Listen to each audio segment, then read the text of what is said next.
Bienvenidos a un nuevo episodio de Eterno Podcast.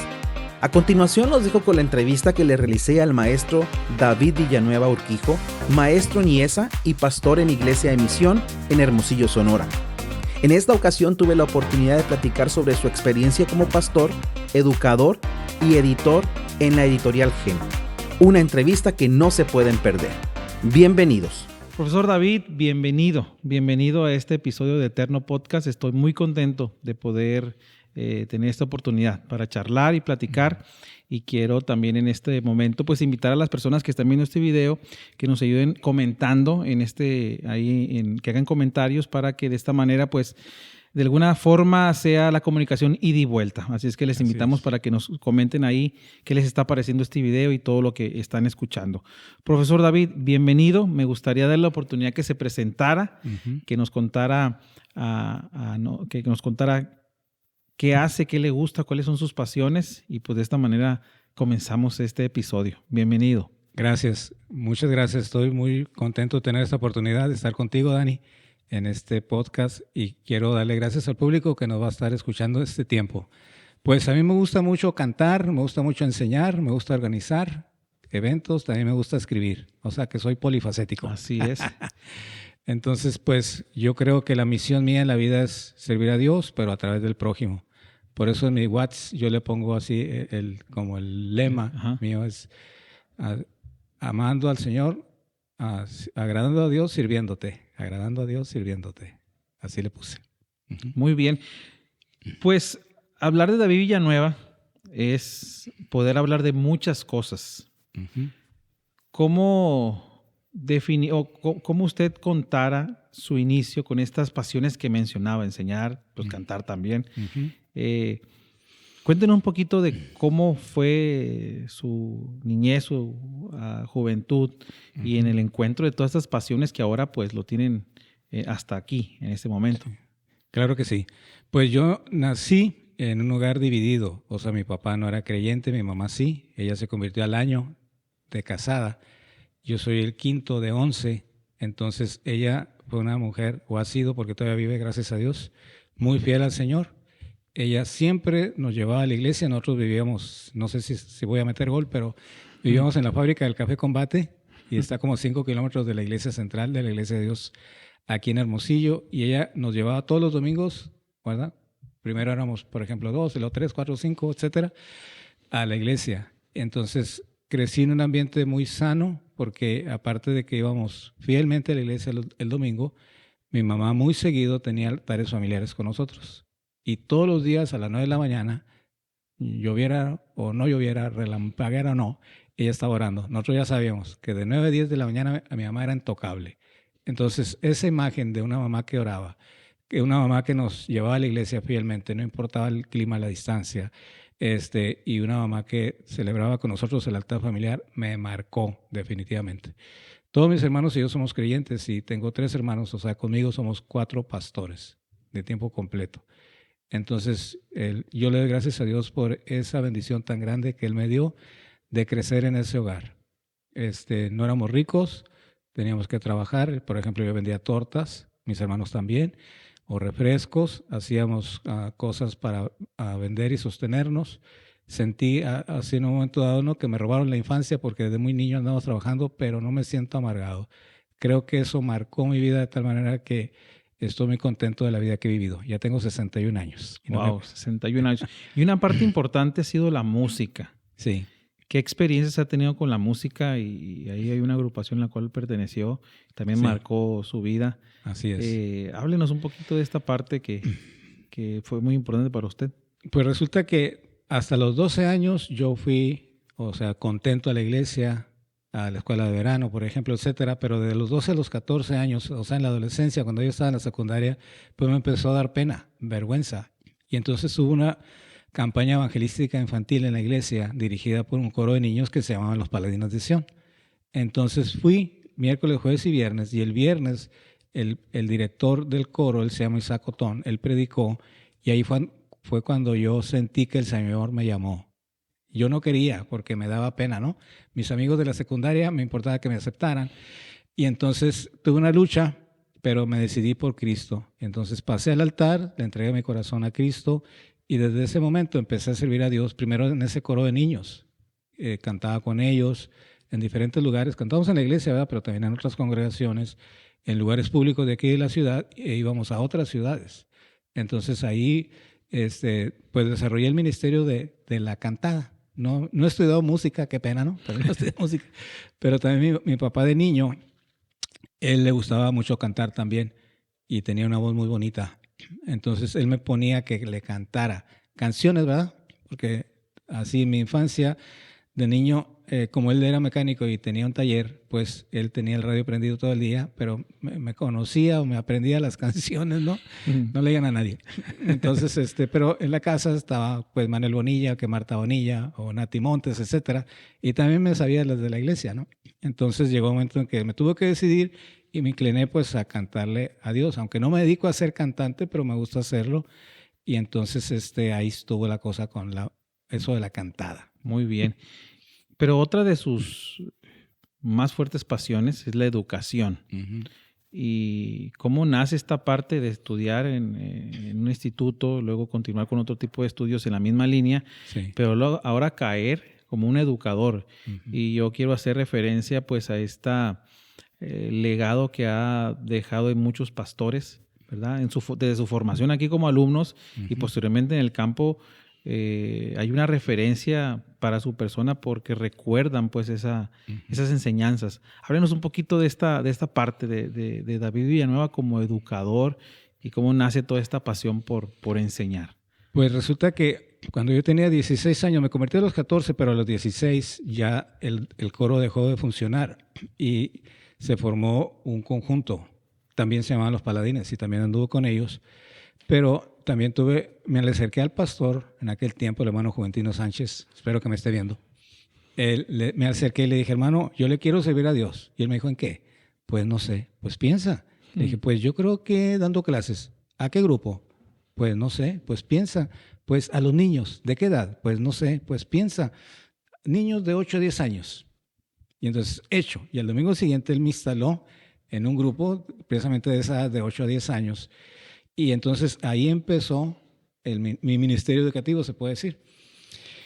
Al mismo tiempo, él me nombró pastor de la iglesia infantil. Y a mí se me hacía raro cómo que pasó de la iglesia infantil, ¿verdad? Pero bueno, así me dijo él y se la creí. Formó un equipo de hermanos que salían conmigo a la hora del mensaje. Y entonces, normalmente yo predicaba, pero usaba mopeds, usaba un niño y una niña. Y yo hacía con ellos lo que yo le digo triálogos, o sea, hablábamos. Entre los tres. Nunca se me ocurrió escribir eso y ahora me doy de topes contra la pared. Pero yo hablaba de cosas que veía con los niños. Por ejemplo, se veía cosas de orgullo, de envidia, de amargura, cosas de esas. De eso hablaba con los mopeds. Entonces, después de eso tuve la oportunidad de ser líder de los jóvenes y maestro de los jóvenes de la iglesia local. Y entonces ahí como que fui dirigido por el Señor para estar en la educación. Estudié aquí en el seminario, después de que gradué, me invitaron a trabajar aquí. Entonces, Marta, mi esposa, también era maestra ya de primaria. Cuando se vino a estudiar aquí, estudiamos juntos los 4 años. Entonces, ella también estuvo trabajando, siendo estudiante, trabajaba de maestra. Entonces, ya que nos casamos, empezamos a servir aquí, en el Instituto Berea en aquel tiempo, como maestros. Y me acuerdo que yo daba clases, principalmente era esposas de estudiantes de seminaristas en el Instituto Berea, ¿no? En aquel tiempo, sí. Por ejemplo, si eran 10 estudiantes, pues eran 3 o 4 hombres y las demás eran mujeres, pero como 2 eran solteras y 4 eran casadas, más o menos, ¿no? Y 2 o 3 de las casadas tenían niños chiquitos y hasta a los niños les daba clase, o sea, a sus bebés. Entonces me acuerdo que en muchas ocasiones los seminaristas pasaban por el salón donde yo daba clases porque no teníamos cooler o abanicos o mini split. Abríamos la ventana y pasaban y se acomodaban en la ventana. Y a veces se metían la cuchara y le decía, ¿por qué metes la cuchara si tú aquí qué? Entonces me acuerdo que ellos me decían que les gustaba la forma en que yo enseñaba. Y entonces agarré fama aquí en el seminario de que podía ser un buen candidato. Convencieron a Francisco Jiménez en aquel tiempo, que era el rector, y él fue el que hizo esfuerzos para que yo tuviera la oportunidad de ir a la escuela de teología. Ahora se llama Pentecostal Theological Seminary, ¿no? BTS. Y entonces fui para allá, me mandó a la iglesia con la intención de que regresara al seminario a dar clases. Entonces sí, me gusta mucho la educación, la disfruto. A la vuelta de los años tuve la oportunidad de estudiar una licenciatura en pedagogía en Monterrey. Y entonces pues he estado ahí metido en la educación. La disfruto mucho, disfruto preparar la clase, disfruto darla y aunque suene loco, suena también revisarla y volverla a armar para cuando se me ofrezca. Oiga, hermano, profesor David, sin duda hay desafíos en diferentes cosas que uno hace.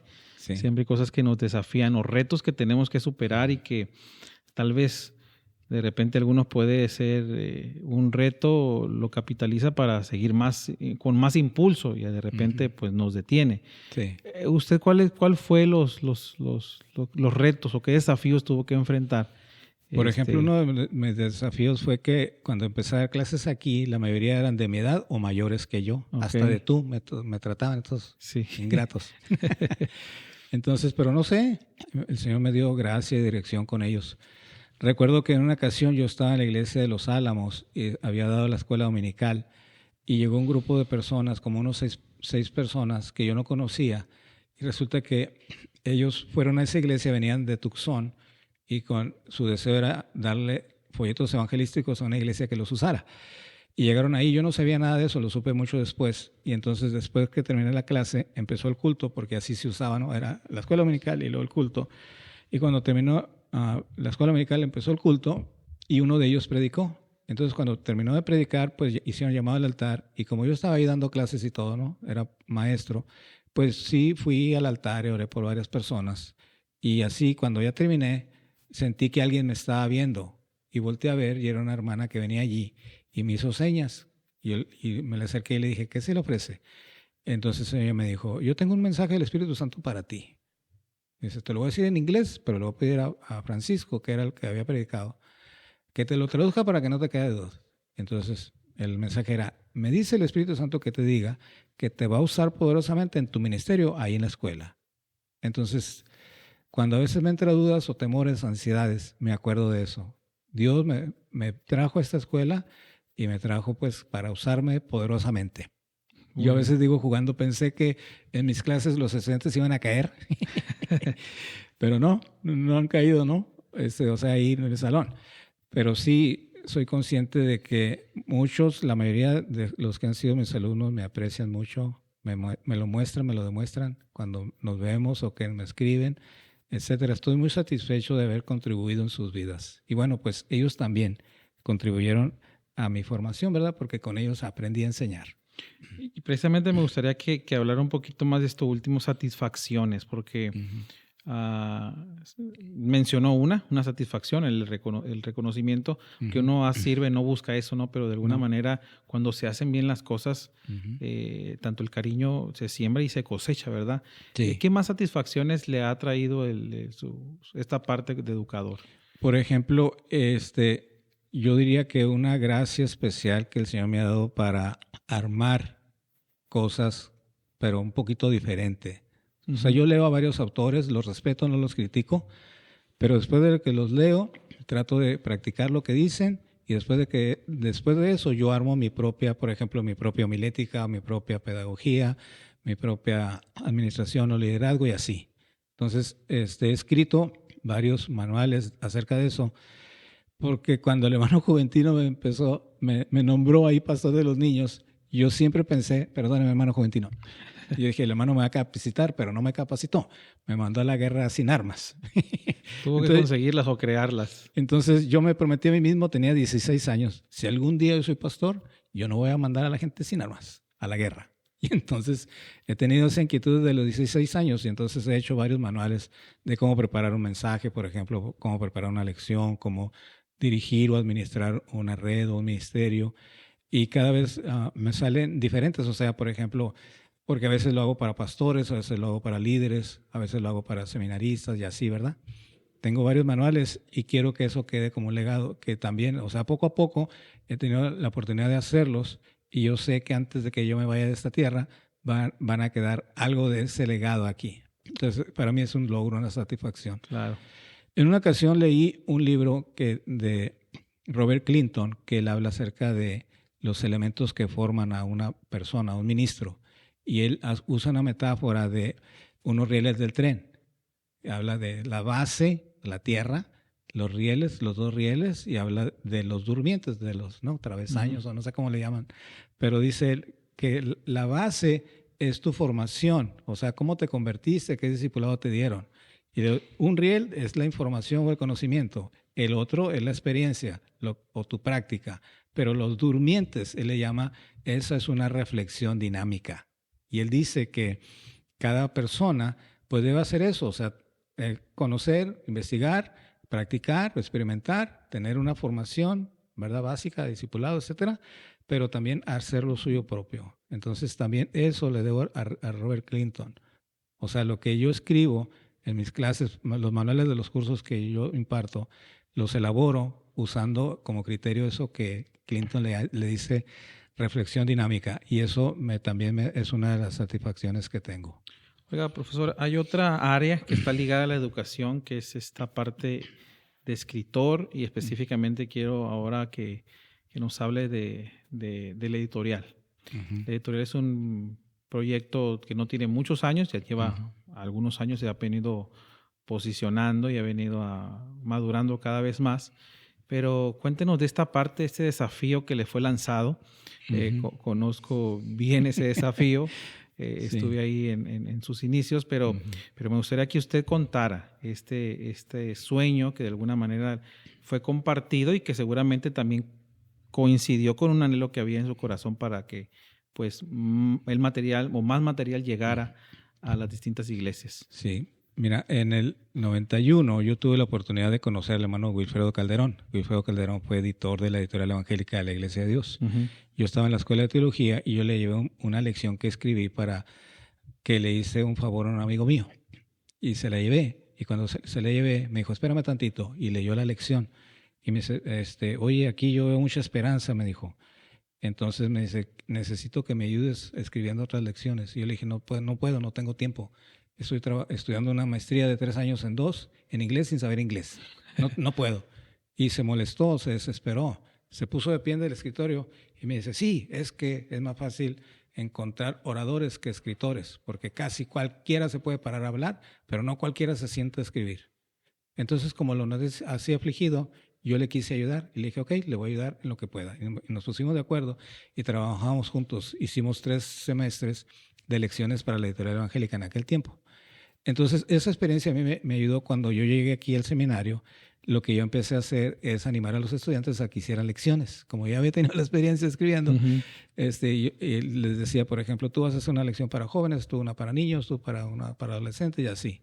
Y vas a hacer con este formato, bla, bla. Entonces, eso se le quedó grabado al hermano Julio Meléndez, que en ese tiempo había sido seminarista. Y cuando ya fue superintendente, pues dijo, yo quiero hacer una editorial. Y se le ocurrió que yo le podía ayudar. Cuando él me invitó, yo le decía que no, pero él me decía que sí. Y le puse muchos argumentos, pero él hábilmente me los refutó. Entonces, la verdad, yo no quería, le tuve miedo al desafío porque él me puso 8 o 9 expositores de una editorial, de otra, de las diferentes edades de los niños, el maestro y el alumno y así, de los adolescentes, los jóvenes y los adultos. Me puso un abanico y me dijo, quiero que te hagas una cosa como esta o mejor. A la torre, dije yo, ¿y cómo le voy a hacer? ¿Quién podrá defenderme? No había ni chapulín colorado. Entonces, como digo, le saqué la vuelta a todo lo que pude, pero me ganó. Y entonces lo que hicimos fue que formamos un comité donde tú formaste parte y otros, ¿no? Como Javier Pérez o David Martínez, Marta Holguín, mi esposa, Miriam Pérez, que le doy gracias a Dios por todos ellos. Porque, Daniel Hernández. ¿Cómo? Daniel Hernández. Daniel Hernández como diseñador, sí, magnífico diseñador. Entonces, a ver, empezamos a decir, ¿cómo le vamos a hacer y cómo le vamos a hacer? Y hubo una pregunta que nos ayudó mucho en eso, en ese plan. La pregunta es, si yo fuera maestro de escuela dominical, ¿qué me gustaría que la editorial me proveyera? No, pues que un plan de clase, no, pues que un video, no, pues que una manualidad, no, pues que así, ¿verdad? Que algún himno, coro, etcétera. Entonces, todos esos detalles los empezamos a anotar y los fuimos integrando en las lecciones. No le copiamos a nadie, yo no estudié filosofía y letras, malamente, ¿verdad? Pero bueno, estaba en un desafío y así yo notaba o sentía en mi corazoncito cómo el Señor nos iba dirigiendo. Y lo que hicimos fue que invitamos, como yo había tenido ya muchos años enseñando aquí, conocía varias generaciones, y yo me acordaba las tareas que les dejaba. Entonces, Ándale. me podía recordar, por ejemplo, fulano de tal, yo le pedí que trabajara sobre Jonás. Y cuando tenía una lección de Jonás, te invito a que hagas una lección de Jonás, aplicando los métodos que yo te enseñé en el aula, ¿no? Y entonces, que tenga tantas palabras la introducción, tanto el desarrollo, tanto la conclusión, y que aquí, que allá. La mayoría me dijeron que sí. Muy poquitos me dijeron que no. Muy poquitos de los que me dijeron que sí, a la hora de los trancazos se me hicieron para atrás o me hicieron algo que no. Entonces, pero la mayoría me hicieron buenos trabajos y gracias a Dios por ello, fíjate. O sea, yo sentí, en ese tiempo yo sí sentía como un deseo de tener oportunidad de estar como un poco en contacto con los que habían sido mis alumnos, y la editorial me dio esa oportunidad. Y entonces, yo digo que no produjimos escritores, pero por lo menos no tienen miedo a escribir. Así es. Oiga, ¿y cuáles son los materiales que actualmente la editorial está produciendo y que pueden ser una opción para muchos iglesias que de repente no encuentran? Sí. Bueno, no sigan buscando, ¿verdad? No, ya hay. Me gustaría que nos hablara de esta gama de opciones, de productos que son los libros que se están ofreciendo, pues, y que pueden ser de bendición Sí. para las iglesias. Al principio a lo de los adultos le pusimos el buscador, y al de los jóvenes le pusimos el antivirus, al de los adolescentes le pusimos el YOLO Book, y al de los niños, todos los niños le pusimos Aventuras de Fe. Al principio, ¿verdad? Pero ya los últimos que sacamos se llamaban todos Antídoto, pero Antídoto adultos, Antídoto jóvenes, Antídoto adolescentes y Antídoto niños. Entonces, pues sí, la Iglesia de Dios los produce a través de la Oficina Nacional. Pues Natanael Arcos todavía sigue en la comercialización y sí se distribuyen en el país, en México, y también hay ciertos países de América Latina que también los están usando. No muchos, ¿verdad? Pero por lo menos es una satisfacción que ya brincamos la cerca del país, y también de otras congregaciones hermanas que vieron el material, lo consideraron bueno, sano, bíblico, actual, contextual, y los están usando también. De repente decía usted ahorita que hay necesidad de escribir alguna lección, y aquí quisiera que nos ayudara algo práctico. Cualquier persona que quiera estructurar una lección o un mensaje, una reflexión bíblica, así brevemente, porque tampoco se trata de dar completamente una clase, Ajá. pero ¿qué puntos hay que tomar en cuenta? Y yo creo que para eso usted tiene muchos recursos que ofrecer, ¿no? Para que pues esta charla que estamos haciendo también sea práctica, ¿no? O Sí. sea, ¿cómo hacer una lección, una predicación?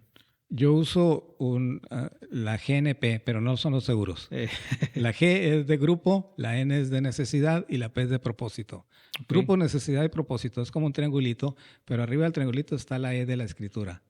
Entonces, o sea, la escritura como la guía para precisamente el grupo, la necesidad y el propósito. O sea, por ejemplo, vamos a suponer jóvenes, su necesidad es espiritual, entonces el propósito es pastoral o emocional, pues ayudar a los jóvenes, por ejemplo, a que adoren. Y entonces, a ver, ¿qué pasaje de la Biblia nos puede dar en eso? Y por decir algo, el pasaje de los sabios de Oriente, ¿verdad? De Mateo 2, del 1 al 12. Entonces, como es para jóvenes con la necesidad de adorar y el propósito es estimularlos o motivarlos a que adoren, pues con este pasaje, haz de cuenta que ahí trazamos alguna forma de que le pueda servir a los jóvenes a adorar. Por ejemplo, enfocado en los sabios, ahí nosotros podemos descubrir ciertas características de los sabios. A la hora de adorar, por ejemplo, que ellos tenían el deseo de adorar y que ellos se esforzaron por adorar y que ellos dieron todo lo que tenían para adorar. Por ejemplo, ¿no? 3 cosas, y luego podemos decir la conclusión fue que se gozaron profundamente o se regocijaron al adorar. Entonces ahí están 3 puntos con la conclusión. Qué suave, ¿no? Ojalá todo fuera así. Pero digo, es una ilustración para contestarte tu pregunta.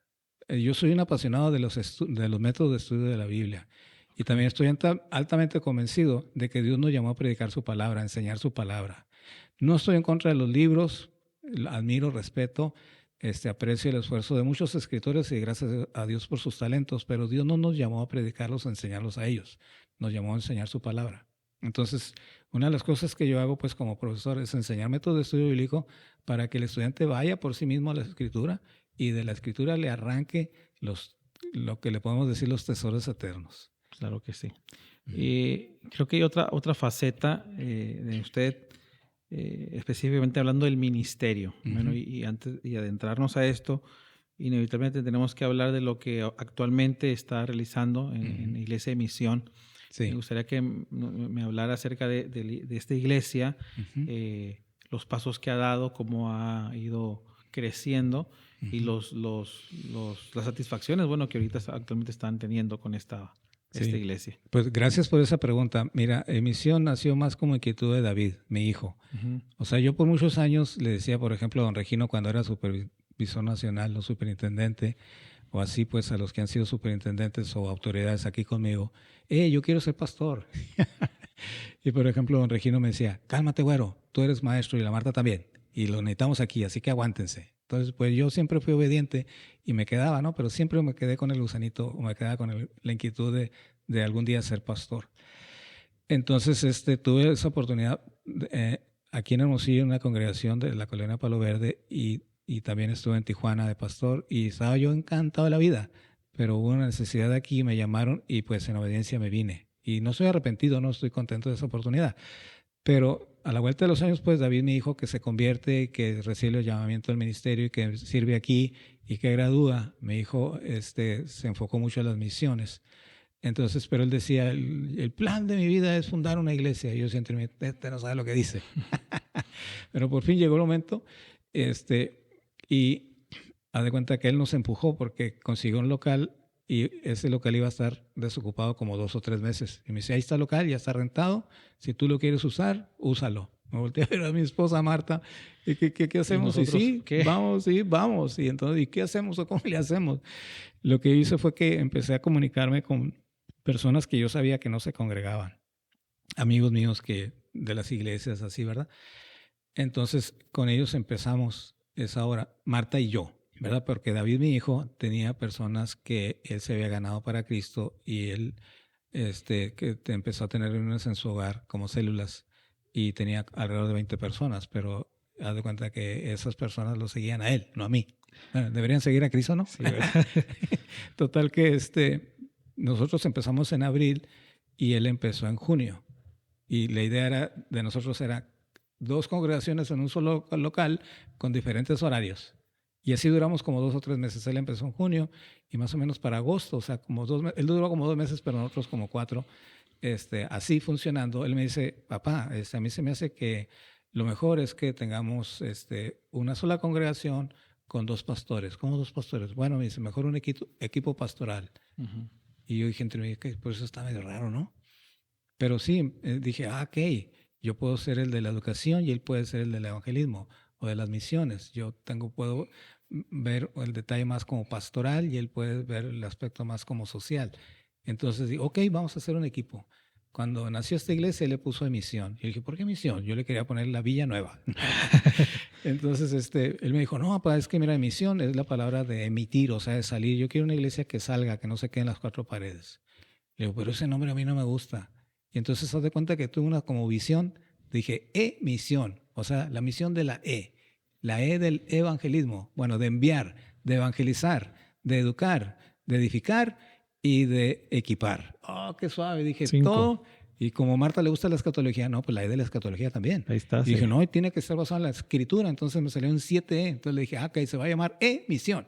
Ahí está. Pero la gente no sabe, ¿no? Ellos ven nomás misión. Entonces, empezamos a hacer equipo muy bien, nos llevábamos muy bien. Bueno, no siempre estamos de acuerdo en todo, pero no nos peleamos, diferimos a veces, pero, ¿cómo se llama? Ponchamos tantito las llantas para pasar. Así y entonces, sí, Dios nos ha bendecido mucho.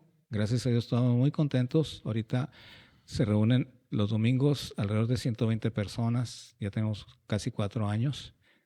Pero estamos atendiendo, híjole, a ver si el supervisor no se me pone de huelga. Estamos atendiendo alrededor de 300 personas, pero nunca se han congregado los 300. Okay. Como que se ponen de acuerdo para ir 120, pero diferentes cada domingo. Bueno, sí hay un remanente fiel, alrededor de 50 personas que sí más o menos están fieles, que están sirviendo, ¿no?, con la alabanza y que los jóvenes o los niños, etcétera. Entonces estamos muy contentos por eso. Queremos también, aparte de la iglesia, pues junto a la iglesia tenemos una fundación. Batallamos mucho, como 19 meses para establecerla y por fin estos días ya tiene, o sea, ya como acta constitutiva ya estaba, pero faltaba lo de Hacienda. Bueno, nos autorizó Hacienda, pero faltaba lo de la firma electrónica y pasaron 19 meses para total. Y ahorita somos fundación. La fundación se llama Amamos y Servimos, porque el eslogan de Iglesia Misión es amamos a Dios y servimos a todos. Y se trata, pues, por el lado de la iglesia, atender lo emocional, espiritual, pero por el lado de la fundación, atender lo físico o lo social. Ya la llevamos, gracias a Dios por ello.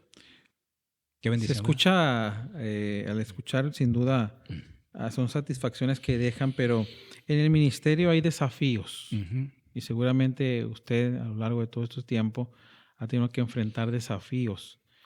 ¿Qué le diría a usted a un pastor, a un líder que está por ahí a lo mejor, como se dice a veces, volando bajo, ¿verdad? Que sabe que el camino es este, que el llamado lo tienen, pero de repente hay situaciones que nos roban las energías para poder seguir adelante, ¿no? Uh-huh. ¿Qué consejo pudiera usted darle para que, pues, sigan adelante y el impulso no los haga detener?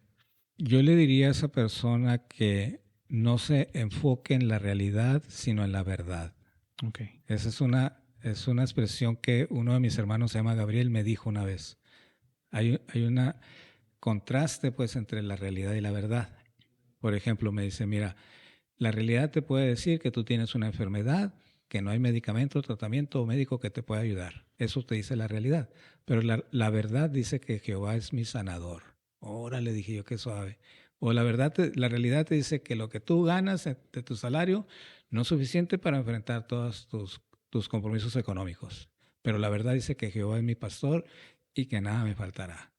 Entonces yo diría, remamos contra esas dos, ¿no? A ver, ¿a quién le hago caso?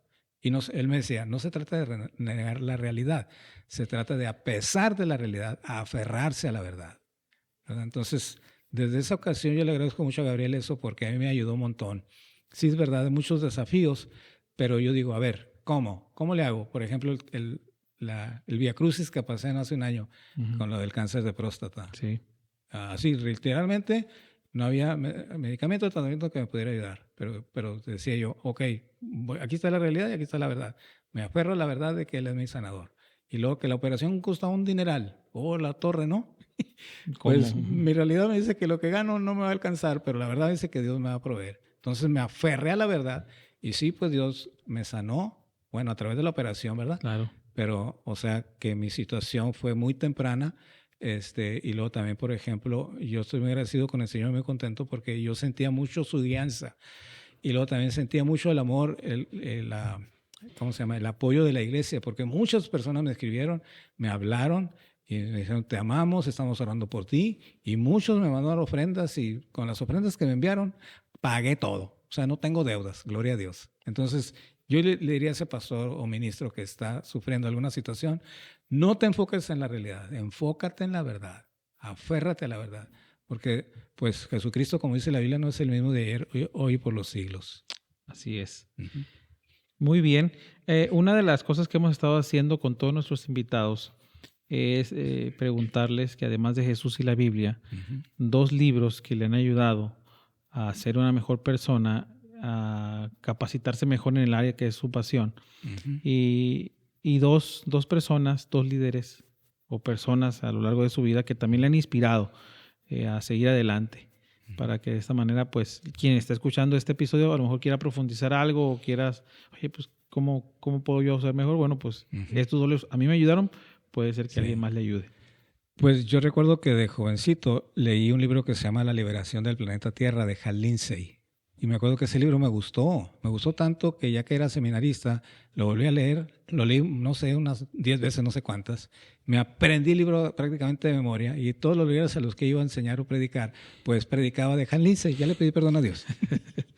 Y el otro libro, así que me ha servido mucho, es el de Cómo estudiar la Biblia de James Braga. Ahí él presenta varios métodos de estudio bíblico, que son los que yo uso, ¿no?, en mis clases de Biblia principalmente. Entonces, otra vez, Hal Lindsey, La liberación del planeta Tierra, y Cómo estudiar la Biblia de James Braga, en cuanto a libros. En cuanto a personas, yo diría, bueno, pues le tengo una deuda muy grande a mi mamá. Como te digo, ella nos enseñó la palabra de Dios, ella oraba por nosotros, nos llevó a la iglesia, etcétera. O sea, no le puedo pagar más que sirviéndole al Señor, ¿verdad? Así es. Y la otra persona que, así que yo digo, hay varios, no estoy batallando aquí en mi mente, pero yo diría, de quien tengo más así influencia o gratitud, es del hermano Alton, William Alton. Él fue rector aquí.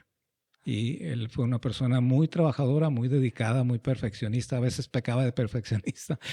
Yo diría que él también marcó mi vida. Aunque él ya me conoció o lo conocí yo cuando yo ya estaba hecho, ya tenía 24 años de edad y había sido seminarista, etcétera, ¿verdad? Pero su ejemplo, su carácter, bueno, también era a veces enojón, ¿no?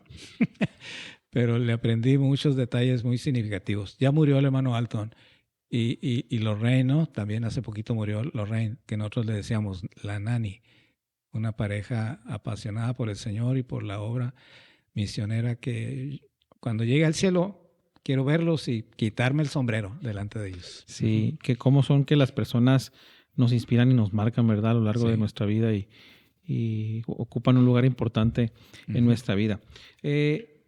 Profesor David, yo quiero agradecerle la oportunidad que me ha dado de platicar con usted estos minutos. Yo estoy seguro que la gente que está viendo este video está siendo edificada, es de beneficio. Y me gustaría que concluyéramos pues dando unas últimas palabras que quiera comentarle a la gente que está viendo este video de todo lo que hemos hablado, tratar de hacer ahí una síntesis, un resumen de todo y qué mensaje pues le invitaría a hacer tener a la gente en este momento. Bueno, por ejemplo, yo les diría, nosotros estamos aquí en la tierra de paso y estamos para cumplir un propósito. Tenemos que descubrir ese propósito y hacer todo lo que está en nuestra parte para cumplirlo. Y la forma que podemos descubrir ese propósito es estudiando la palabra de Dios y siendo sensibles a la guianza del Espíritu Santo. Tu vida no va a tener sentido si eres rico o si eres famoso, popular, etc. Va a tener sentido en la medida de que descubras tu propósito y que lo cumplas. Y entonces te animo a que hagas eso. Dice la Biblia que Dios, el Dios nuestro, Él nos capitaneará o nos guiará aún más allá de la muerte. Entonces déjate guiar. Él lo va a hacer, pero tú déjate y te va a ir muy bien. Gracias. Bueno, quiero agradecerle pues la oportunidad que nos ha dado de poder platicar en este episodio. Esperamos tener una segunda oportunidad. Claro que sí. Para platicar y profundizar más de todo lo que usted conoce y sabe, que estoy seguro que siempre bendice a las personas y las hace mejores en muchos aspectos de la vida. Muchas gracias, profesor. Sí, Dios te bendiga y gracias a todos. Señor los bendiga. Así es.